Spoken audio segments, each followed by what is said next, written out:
Hi, my name is Carrie Ray Barnum. I am the Executive Director of New Shelves Books, and I'm here for Free Advice Friday. They are every Friday where we get together to talk about marketing, publishing, the business of being an author, and answer your questions live. If you'd like to join us, just visit newshelves.com/FAF, and you can join us live, register, join us when you want to. You can also catch our replays on YouTube simply by going to youtube.com/newshelvesbooks, and certainly a subscription or subscribing our YouTube channel is always appreciated. So without further ado, we've got questions today from our live visitors, and I'm going to jump right in and check them out. All right, Ms. Gabrielle, what do you recommend as promotion for a memoir that came out in 2020? I would say if you've got an older book, first off, it will please you to know the average lifespan of a book is about 10 years. That means that a book typically is going to sell for about 10 years. And then, of course, you've got classics. C.S. Lewis has been selling for much longer than 10 years, but the average book will sell about 10 years. So the key when you're looking at a backlist book, whether it be a memoir or fiction, is finding new readers. Now, for fiction, that's kind of easier in some cases because even if it's an older book, if it's still good, people are still going to read it. A memoir really depends on how timely it is. Is the memoir something that is kind of timeless and evergreen, or is it something that was really tied in to a certain political event or a certain time period? Now, if it is kind of evergreen or it is kind of timeless, then I would say, how can you tie that into holidays? How can you tie that into the media? If you have a memoir, for example, I've worked with Nancy for quite a few years, and she wrote Joe Rubinstein's story, which is it's a memoir or a book about a man who made it through Auschwitz. And that book has been selling for years, and it's going to continue to sell. But I will tell you what, Nancy has worked to make sure that there's a press release out every year on Holocaust Remembrance Day. There is connections being made to museums. She is really working to do that to make sure that Joe's story gets out. So no matter what genre you're in, you have to find new readers. You have to make people know and care. And how do you do that? Tie into things they're already thinking about. Tie into holidays they're already looking at. Tie into things that are already trending, and make sure that your book trends with it. And that's what I would recommend. Exactly. So Gabrielle's book is Appy's, I'm not going to pronounce that correctly, and I apologize right now, but it's Appy's, I think it may be Berlin Diaries. My quest to understand my grandfather's, okay, good. Appy's Berlin Diaries, my quest to understand my grandfather's Nazi past. Exactly. So how can you tie that in? How can you tie that in, number one, to today? How do you tie that into celebrating diversity, to understanding our past so we can have a better future? How do you tie that into Holocaust Remembrance Day and making sure that we do better and we are more accepting in the future? That's the kind of thing that I would be tying into for your book in particular. And that's something it doesn't really age out, right? Like if anything, we're getting more progressive in our acceptance and in making sure that we've got a better future for our children. So that's what I would tie into. That's what I would focus on. Even though obviously it's not a children's book, it's a book that people can learn from. And we as adults have to continue educating ourselves. We have to continue. Look, I'm a big fan of reading for fun. I love young adult fantasy. I love just to read for fun, but I also challenge myself to read memoirs, to read things that I can learn from in people's lives and experience I can learn from. So I would recommend you do that. And that may be something that's more of a targeted Facebook ads, Amazon ads. It could be libraries, but it really depends on what you've already done and where you're finding your audience already. All right. Elaine, if I want to be on Ingram Spark, do I have to do a transfer from KDP or can I have both? All right, Elaine. So if your book was up on KDP with expanded distribution, you click that button for expanded distribution. If you did that, you have to take yourself out of expanded distribution. You unclick that, you republish, and you're taken out of expanded distribution. However, what that means, expanded distribution, is that KDP has already uploaded your book to Ingram Spark under their own account. So if you own your ISBN, all you have to do is you go into your Ingram Spark account and you put in a transfer request, which means you are taking the ownership from KDP and you want it moved to your own account. You can't just re-upload with the same ISBN because that record already exists. So you want a transfer. Now, here's a thing though. If you took the Amazon free ISBN, you don't own the distribution rights. You cannot put your book up in Ingram Spark with that ISBN.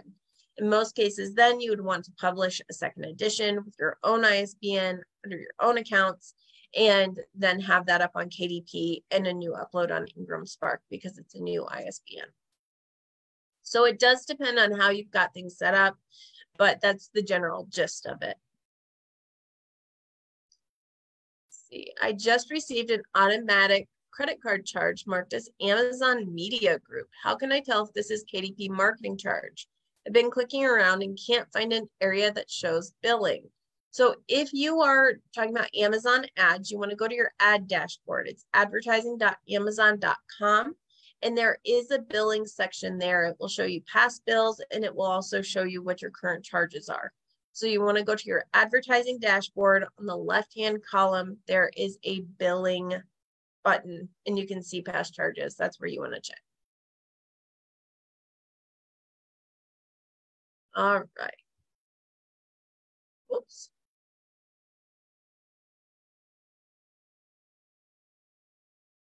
Yeah, so to follow up on Elaine's question, if you removed expanded distribution and you own your ISBN, good job. If you do that, when you transfer, it does not take the book out of KDP for Amazon. Your KDP account stays the same. What it does is on Ingram Spark, it moves the owner of that book from KDP or Amazon to you. So this does not affect KDP at all. What it does is it changes the record holder on Ingram Spark. And there is a form for that. Let me see if I can find that for you. Ingram Spark transfer. Okay, I'm totally just Googling it. It's not like I have it saved or I'm. All right, here we go. It is ingramspark.com/LP/title-transfer. And I'm going to drop that in. I don't expect you to remember it. But for those maybe watching on Facebook, there you go. That is the title transfer request. You do need to have the information, put it in. It'll take like 4 to 6 weeks. It does take a little while. All right. You're welcome. All right. Perfect. Now, Trina's saying she's now got her book up to 10 reviews on Amazon. What's next? So anyone who's been on these calls for a while or who's worked with me or New Shelves before knows that I absolutely do not run ads for a book until you have at least 10 reviews. And the reason why is because without reviews, you don't have social proof and your conversion typically isn't going to be very good. In fact, a lot of people will spend money and then they're like, my book doesn't sell. The Amazon algorithms are like, meh, no one likes this book. They're getting clicks, but no one's buying it. That's not necessarily the truth. There's just not enough social proof on there to convert those ads. So once you hit 10 reviews, that's my bare minimum. I like to see 15, but 10 is a good start. That's when you can actually start running some Amazon ads and you're more likely to get conversions. So if I were you, that would be where I'd be looking at is Amazon ads, starting up. And then you can also try out Facebook ads, depending on where your audience is. You might do TikTok, podcasts, different things like that. But you are, my friend, I believe, ready for ads. So that's very exciting. I know we had some questions in these sides. So let me just check that real quick. I have just released the audiobook of my novel that came out in March. I agreed to the ACX exclusive. Where am I able to distribute? And do you have a favorite promotion sites for audiobooks? So if you went ACX exclusive, then that means ACX is the only place that you can distribute through, and they will get your book up on Audible and iTunes. And those are the two outlets that you have if you did ACX exclusive. You can't upload anywhere else. As far as marketing an audiobook when it's exclusive, I think that Amazon ads can be really helpful, because when you see our sales page, what does it list? Your ebook, your paperback, your audiobook, your hardcover if you have one. It's got them all up there. So you can absolutely ramp up some Amazon ads. And if you're doing manual keyword ads, which I recommend, you can start dropping in some audiobook words. Audiobook with the genre, audiobooks for women, audiobooks for men, Audible books, Audible subscription, different keywords like that that you can start seeding into your ads, so that people who are looking for that will see your book and they're more likely to click, and you may see those sales show up on Audible. So that's something I would consider. Also, absolutely, when you are marketing your Audible or your audiobook, use the audio, create little reels, like reels for Instagram or TikTok or whatever it is, with little samples of your audio book, because that is what people want. They don't want to just see it, they actually want to hear it. So I highly recommend that. And I know I talked about this last week. I had a wonderful, wonderful interview with Nathan Agan, who is a audiobook narrator, and he talks about some marketing ideas. I'm going to get those videos up. I promise. Very soon. So make sure you're subscribed to the YouTube channel, because I'm going to start releasing those. And one of the things that we talked about was audiobook marketing, and he had a lot of great ideas about how you can do that, how you can share that. And just fantastic interview. Actually, he had an article in the IBPA magazine this month as well. So keep an eye on that one. Let's see, if Amazon offers you a one-day ebook deal in another country, I suggest you take it. Amazon offered my book for 99 cents for the first book in the trilogy for November 27th in Australia, where my books have begun selling that one day, quadrupled my average daily book sales in Australia. I'm very happy. That is fantastic. Congratulations, Victoria. So Victoria has historical fiction. All of her books are wide, except for she's got like a prequel book that's in Kindle Unlimited. All the other books are wide, and they do sell wide. And so Amazon had emailed offering I think it was a Kindle Daily deal. It was like a Kindle deal. And I think Cheryl got an offer of a Kindle deal recently. So they do, it is legitimate. Now, I always recommend, do not click on any links. Never click on links. Go directly into your Amazon account. There will be a notification there if it's a true offer. So I always recommend, when they offer you a daily deal, even if it's not in the US, take it. What have you got to lose if they sell your book for 99 cents for a day? Because they're going to market it, and it may be an opportunity you didn't know. I've had clients who did not know that their hard-boiled crime fiction would be a breakout success in Germany, in Australia, and yet it was. So when it was promoted there, it opened up this new opportunity for sales and marketing that they hadn't even touched. So definitely, when you get opportunities like that, I recommend that you take them. It costs you nothing. All you have to do is agree to discount your book, or let them discount your book. You don't even have to do it. So it costs you nothing. And I think that those are the types of things I would definitely jump on when you get offered. Let me see.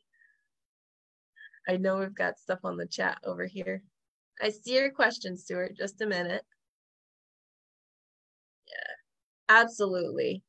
That's right. And if in doubt, if you're in doubt that something is real or not, if you're like, this looks good, but it might be a scam, email me, you guys. I promise that, it may take me a minute to get back to you, but I look at those things and I am happy to answer you. I don't want you to get scammed by anyone. Unfortunately, I did have someone who got scammed by something like that recently, and they hacked their computer. So let's not do that. Let's use caution. But that is a legitimate thing that Amazon does, and you will get emails from the appropriate places for All right, Stuart, my book was self-published in May 2022. It was 150,000 words, big one. I meant it to be 2 books, but the publisher fouled up. I need to get it marketed, but no agent wants to market such a long book. I want to write a sequel, but how can I do that when the first book is stymied? I have several great reviews, including one from a Hollywood content reviewer, which said it was an excellent candidate for a movie. If I went to an agent using this review as an intro to my sequel, would the agent read the review to get background for the sequel? Stuart, that's kind of a hard question, and I'd love if you are able to kind of chat with me in the chat bar, because when you're talking about an agent, are you looking for an agent to publish your book? Are you looking for a marketing agency to market your book? Because those are 2 different things. Typically, an agent is someone that you're going to pitch to get your manuscript submitted to publishers. So typically that's how an agent works. If you're looking for marketing sales, very rarely, very, very rarely will any marketing company, marketing agency, PR company work for you based on sales. Usually you're paying them up front for services, and sometimes they're a little too eager to take your money, even when your book's not marketable. That's something I run into a lot, is where people are like, I can't believe they took so much money from me and my book wasn't ready for it. It is why here at New Shelves, at least once a week, I tell someone, I can't take your money. Your book's not ready to be marketed as is, because some things you just don't have a good chance of return on investment based on the book. It doesn't mean it's a bad book. It just means that certain things aren't in favor of that. Yeah, so an agent, unless you have crazy sales for the first book, an agent is not likely to take you on for a sequel. Agents and publishers don't want a sequel to an already published book. They want new content. So if you have a new book that's a standalone, you can pitch that to an agent, but a sequel, a series, when already the first book is out, an agent won't want it and a publisher won't want it. They don't pick up mid-series unless the book is selling thousands of copies.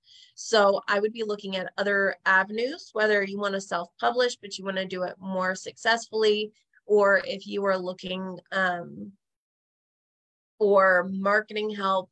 If you want an agent, if you want to be traditionally published, then I highly recommend that you look into a standalone book, starting a new project, because that's what an agent, a literary agent, will be looking for. Yeah, I had robust sales with the launch of book 2 in September, including the backlist. However, for the past 3 weeks, almost no sales. Anyone else experience I can't talk. Anyone else experiencing a lull in sales? Yeah, I mean, I think that there has been some lag. I think that we're getting into the Christmas period, where what's selling during Christmas, generalities. If your book is selling and it's not in these categories, I'm not saying your book can't sell. I'm saying generalities. What sells most during this period is Christmas titles, holiday titles, romance titles, because people are feeling all warm and fuzzy in their blankets. Young adult and children's books. 40% of yearly sales for young adult and children's books happens between the months of November and January. So there's a lot of market right there. What you may not be seeing as much sales for, anything that feels like it is fall themed. Sometimes you see a lag in thrillers and mysteries around this time of year. People just aren't looking to be scared as much. So you may see some lag there. Don't beat yourself up. Think about when you're marketing, if you have a book that isn't in one of those genres that's selling like a crazy lot, then the thing that I would be thinking about is, how can you market your book to be giftable? Can you run some Facebook ads showing your book in a very Christmassy setting and talking about how it's the best book for the thriller lover in your life? That kind of thing, because right now people are thinking Christmas gifts. So if you can make them think of your book as a Christmas gift, they're more likely to buy it right now. And they're more likely, by the way, to buy hardcovers during the season, because something about a hardcover just feels fancy, just feels like a nice gift. So I would kind of be thinking about that. Don't get down on yourself. There are some books that sell really well over Christmas, and there are some books that just simply don't.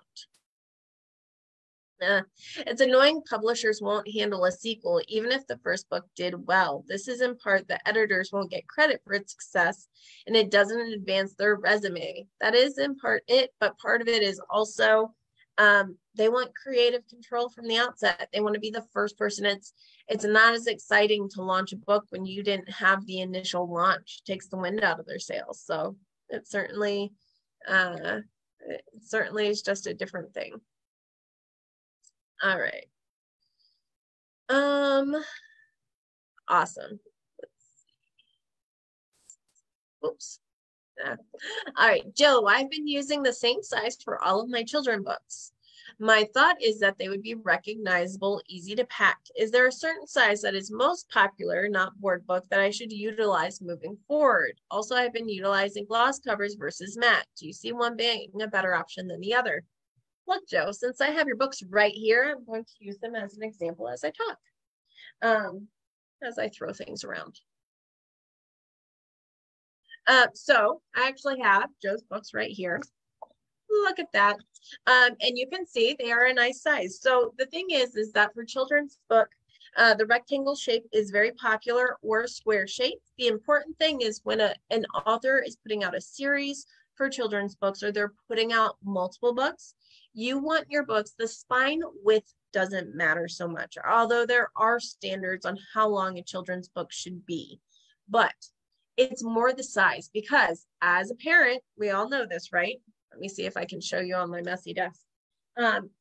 When we put it in the shelf, and I fit my shelf here, I want them all to fit in a row. I don't want things falling over and everything. I want things to be nice and neat. And so what you don't want to do is you don't want to have 3 books this size and then have a book that is like super tall or out of standard. So that's what I'd be looking at.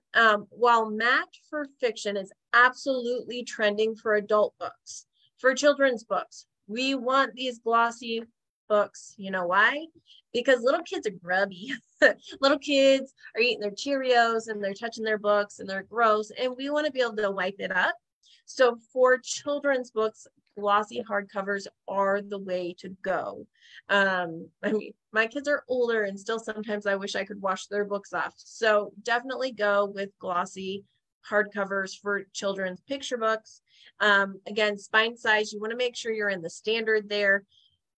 That's not as big of a deal as far as, you know, what's there. Your spines don't all have to be the same size, but as far as the actual book size, I think you've got a great size right here. 7 by 10 is very common. 8 by 8 or 9 by 9 is very common. I would say now that you're, you know, several books in, and I know you've got another one coming out, that you want to stay with this size, keep it standard, make it easy for people to shelve those books and keep them all in a line. It just makes it prettier. And that's what I would do.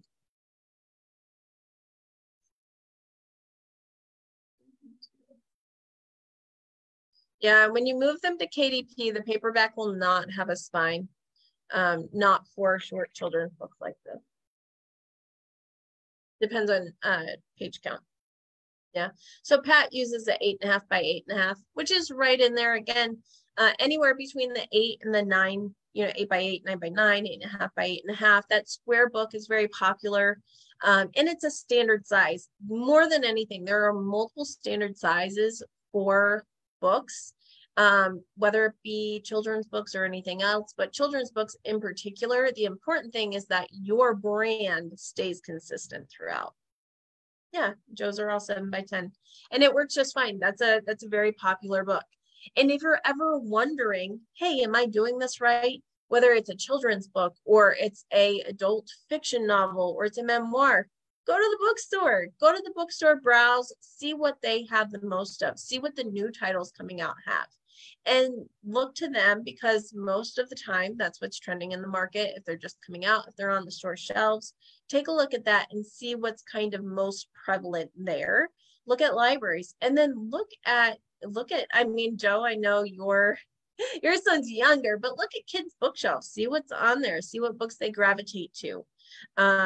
because I think that's what matters. And I will say that there are books that mysteriously disappeared from our bookshelf if they were obnoxiously big, because then you have to lay them on the side, you know, like I had to lay them like this to fit in, and then they were hanging out. And I'm not compulsive or anything, but I couldn't do it. I just couldn't do it. It drives me nuts. So, end rant.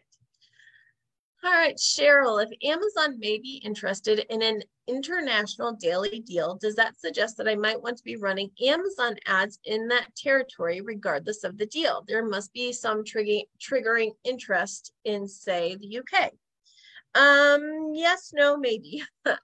If you get a deal, an international daily deal, I personally would not start running ads immediately. I would let them do their daily deal. If you see success like Victoria did in a certain spot and your books start to sell more there, you may want to consider ads there. But I've also seen international daily deals kind of and not do much. I wouldn't want to invest a lot of money there. I think if anything, you can take the Kindle deal as a free test to see if your book will do well in the market. And as far as how KDP decides which books to do, it could be the book is selling well in the US, so they decide to do a deal. They may simply be looking in a certain genre and looking for books, and they think yours stands out. It could be all sorts of things that go into that decision. Honestly, and I'm not saying this for you, Cheryl, I'm not saying this for you, Victoria, but honestly, it would not surprise me if KDP just had people going, that one looks good, let's email these people. Because at some point, I think they're just trying to expand, to reach out and try it out. So I think there's absolutely curation. They are actually picking and choosing, but I think at some point, they probably are just going, what could we maybe strike it lucky with? What could we maybe hit on the market? Because that's sometimes how it happens. Yeah, so how do you sell on Amazon International? It's actually when you set your books up, it automatically puts you in the international markets.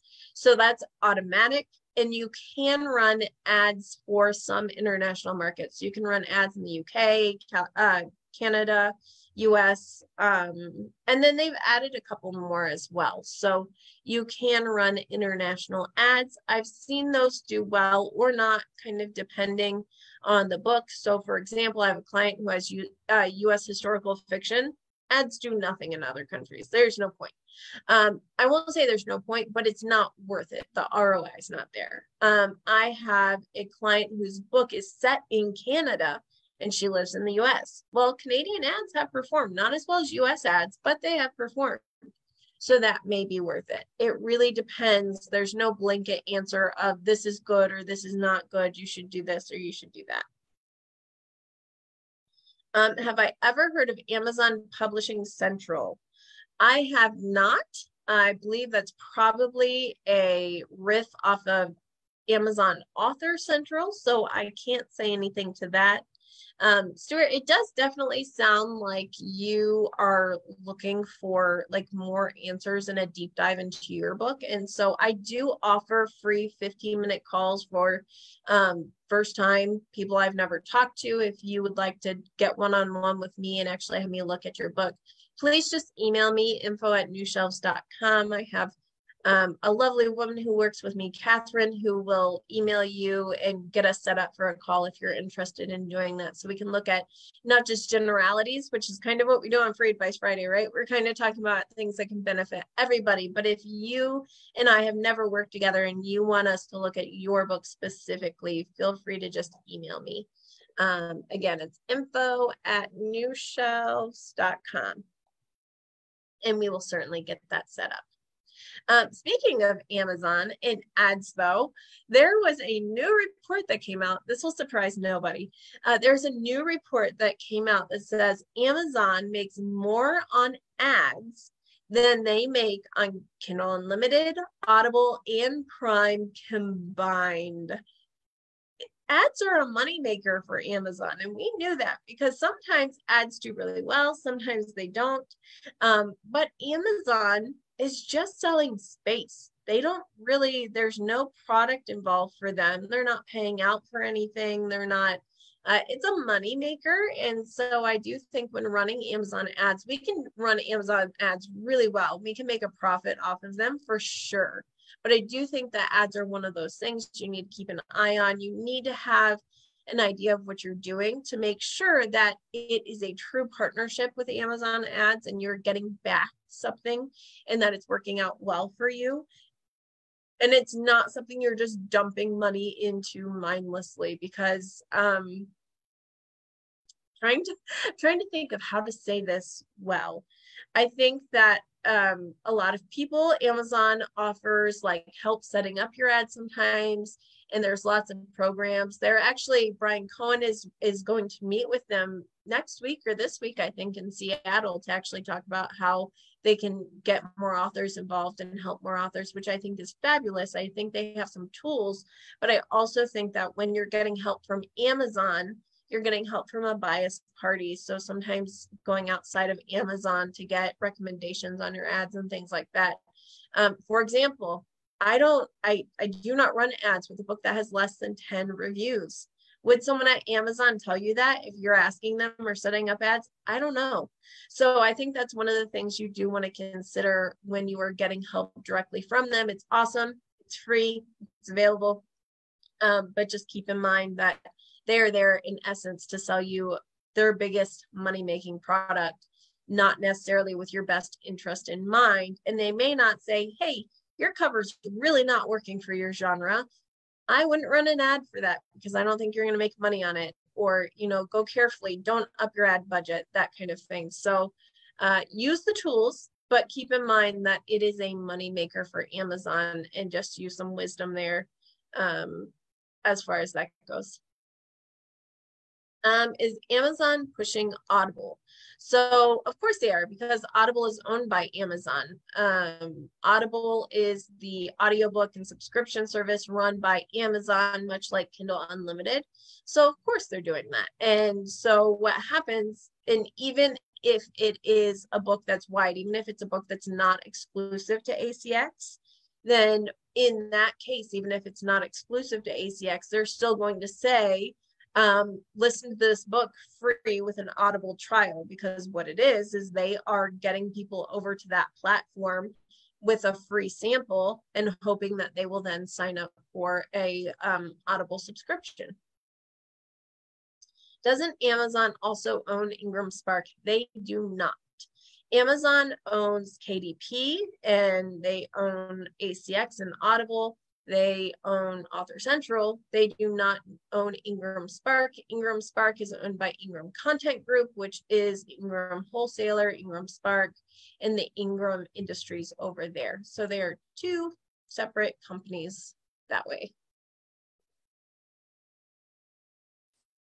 All right. If you have questions, drop them in. I think we ran through all of the ones that were sitting in the chat side. I knew I had a question and I was going to pull it up. I have had a couple of people ask me. I did a library webinar, you guys. I promised you I would do it. I set it up. I sent out the invitation so last minute, because after my kids having the flu and then me having the flu, I had to prove my point. It was so last minute, but I do have the replay up for you. It's free. The replay is up until December 6th. I have to take it down after the 6th because this is a class that is often used in training and is charged for, so I can't leave it up, but it's up till the 6th. Let me get you the replay for that, so that you can go and watch that if you'd like over the weekend.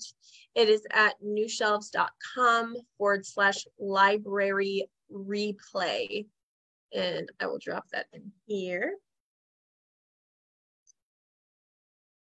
And so again, that is up. It's available to you through the 6th. Feel free to watch it. It will come down after that. I'm sorry. But if you like that kind of webinar and you'd like to have an informational webinar like that in the future on any specific topics, let me know. I'm usually pretty open to doing things like that.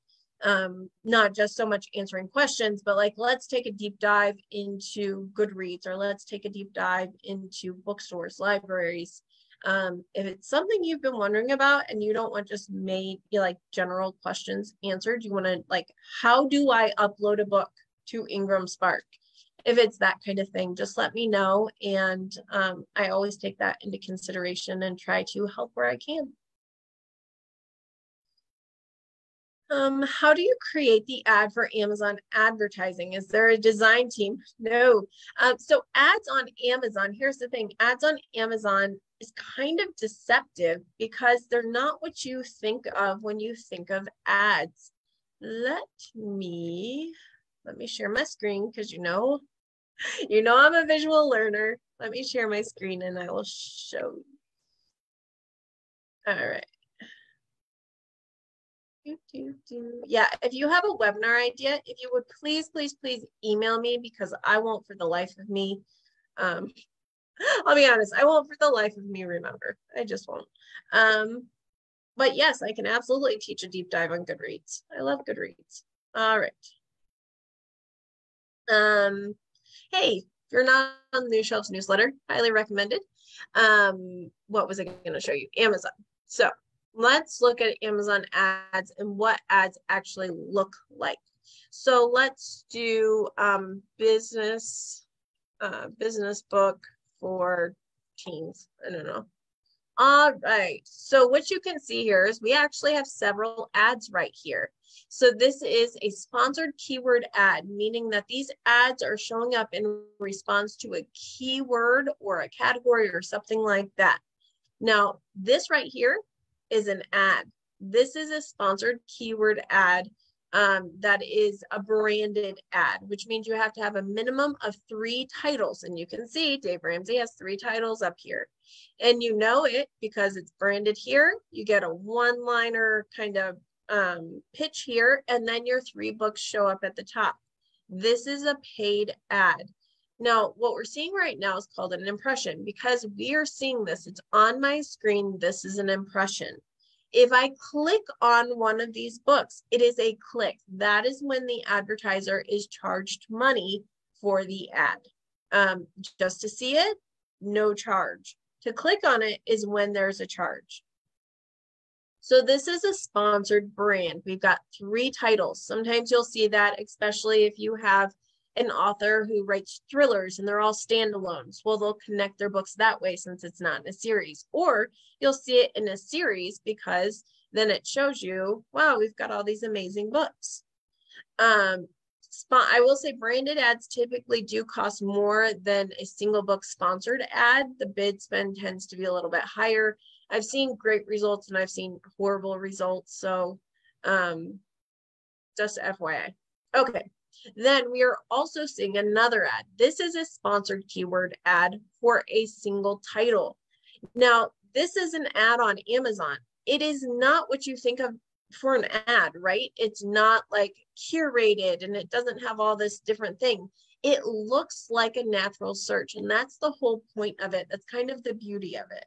Because when you're doing a search on Amazon and this comes up, unless you know to look for this sponsored badge up at the top, you may not know that this is an ad. You may think, wow, this book just came up at the top of the search. I should probably look into it.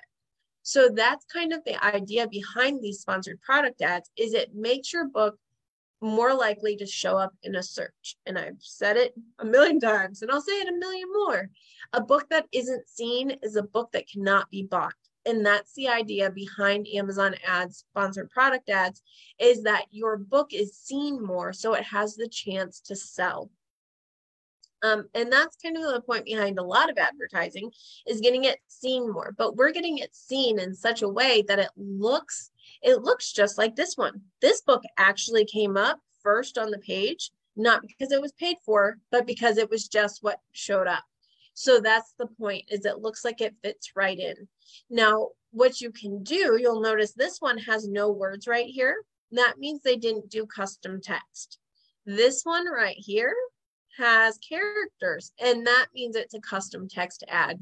You can have up to 150 characters, including spaces and punctuation, for your custom text. So you can have like a quick little pitch there for your book when you're running ads, and that's what they look like. And those are the two basic kinds of ads. You'll also see lock screen ads. So when someone's reading on a Kindle or something like that, there's a lock screen ad. I don't typically recommend those. I think that they can be used in certain places, but it's dependent on someone using a Kindle device that they're hitting a lock screen. And it's also depending on someone looking for a new book while they're reading their current book. I don't know about you, but I'm not typically looking for another book to read when I'm reading a book. Now, if it's a specific topic, something like that, nonfiction, sometimes it'll be helpful. But I'm not so much looking to move to my next read when I just bought my current read. So hopefully that makes sense as far as what an ad looks like. It is subtle. It's not something that you necessarily think of with an ad. And the other way your ads can show up, by the way, notice I'm not clicking on a book that says sponsored because I don't want to charge them money. Now, of course, if I actually wanted that product, I have no compunction about doing that. But in this event where I'm showing and telling, I don't want to charge some author money to show you guys an ad. All right, so, and then when you click on it, it'd go to a page just like this. And then there's another spot for ads that can show up right here, products related to this item. Notice the sponsored badge right up here. These are also ads, and you'll see some of them have no text and some of them have the text there. So this is another place that your ads might show up. The idea, again, is connecting to other books that are similar to yours or might have the same readership as yours, getting your book seen so it has the chance to be bought. It's not guaranteed sales, but it is a chance to be bought. And so again, let's look at this. If I'm looking at these books and I think, let's just say, I think these are very similar. I think they're all about pretty much the same thing. And I'm looking at this, am I going to buy the book that's got 4 reviews or 670? Or even 452. What happens is reviews build social trust and credibility. So what happens is that even though these two books could be the exact same, they could, honestly, I think this cover is stronger than this cover. It could have, it has no standing on if the book is good or not. We immediately think, I kind of trust this book more because it's got more reviews. So that is why I think it's so important to make sure you have a minimum, absolute minimum of 10 reviews, because also if the book has no reviews, I'm going to think nobody's ever read that. Nobody likes it. It's probably not worth my time. That's not necessarily true, but that is kind of the consumer idea that you might kind of think. So that's something to be aware of. All right, let me stop sharing. All right, you guys. Yeah, we could do a webinar on ads. I've done some of those before, so we can certainly do that. Let's see. I run several Amazon ads tied to similar books. When I set them up, it says I am bidding for the ad time and I'm not seeing many bills. How do I make sure my ads are accepted? So there is actually, number one, Amazon will email you and say your ad is approved for delivery. And then when you go into your ad dashboard, it'll actually say active. So that's one way. The other thing I'd say is when you're doing a sponsored product ad, you need a large volume of keywords. You can have up to 1,000 keywords on a sponsored product ad. And I recommend that you start with no fewer than 300. You need, I mean, think about it. If this is what people are searching, you need to have a lot of options. If you only have, I don't know, a space book and children's book are the only two you have, well, then that's very limited. Whereas if you have 300 options of different books, different authors, different searches that parents may be looking for when searching books, those are all opportunities to get your book seen and get your book clicked on, which can then lead to a sale. So you may be having too few keywords. Sometimes what I also see, if you have a lot of keywords and you're seeing no action, like you're not being charged, you're not getting clicks, the two things I think is look at your impressions. Your impressions is when your book is seen. If you have really low impressions, it means you probably don't have enough keywords, or if you have really low impressions, you may not be bidding enough on the keyword. In other words, when someone searches a keyword, there's I like to think of little ants, little computer bots in Amazon bidding on this keyword, and the highest bidder wins. Now, they're not charged right away. The highest bidder gets the chance to be seen, and if the book is clicked on, they get charged. But if your bid is too low compared to other people's bids, you won't even get impressions. So consider that. Also consider you need a week minimum, preferably 2 weeks, to gather ad data before you make any of those decisions. And so that may be it. Now, if you have a lot of impressions and you still are not getting clicks and you're not being charged, I would say look honestly at your cover and be honest with yourself. Does your cover fit within the genre you're trying to sell? And is it a professional looking cover? Because that may be what's keeping people from clicking. So just some basic kind of ideas for you to take a look at.